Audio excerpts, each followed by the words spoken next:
Alexandra, accepting yourself for who you are and really bringing your authentic self to work is really, really important. And I'm proud that I work for a company that values diversity and inclusion. So I'd like to understand why you believe diversity and inclusion is important.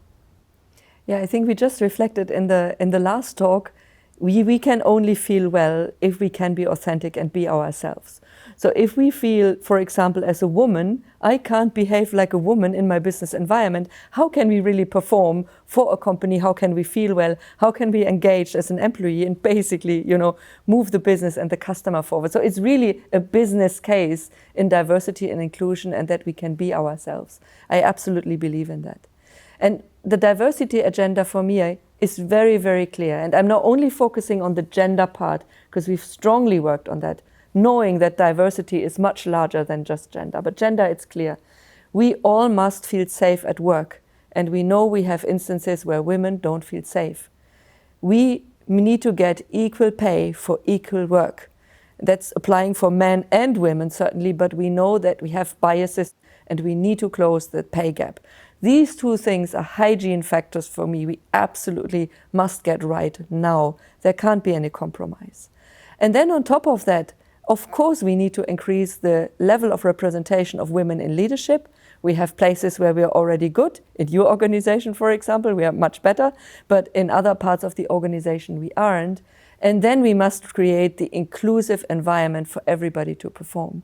So I think we are very clear on the agenda. We have a lot of mobilization with the different D&I councils, with leaders stepping up, with leaders making it part of their agenda.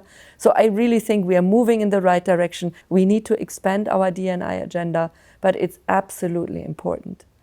Do you want to reflect maybe also from the recent pulse surveys we've had and everything what you're seeing in your organization on how a D&I agenda can be really moved practically? I mean, the thing there's a quote I really liked, which is around diversity is being invited to the party, inclusion is being asked to dance, and then belonging is dancing like nobody's watching. And I really love that quote. So it really is, how can you make people feel safe? And for me, diversity is really only the first step. And what you're trying to do with diversity as well is bring in different perspectives, because no person has the answer themselves. So how are you bringing in all those diverse thoughts? And that can really drive a step change, if you like, or drive step change innovation, or really find the right solution to a problem. So for me, it's all around, how do you create an environment where people feel they can contribute, that their voices are heard, and really designing interventions so you can really collect the ideas of people. And all the time, as you said from the Pulse survey, listening to the feedback employers give us, and really acting on things where we see we need to improve.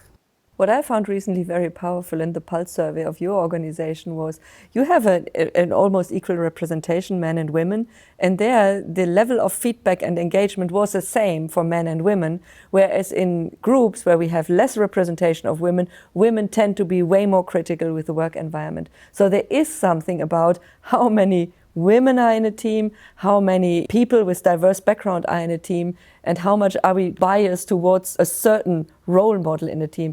And I think that's why we need to work on the cultural part as much as on, let's say, the representation part, and no compromise on the hygiene factors on, for example, sexual harassment and equal pay for equal work.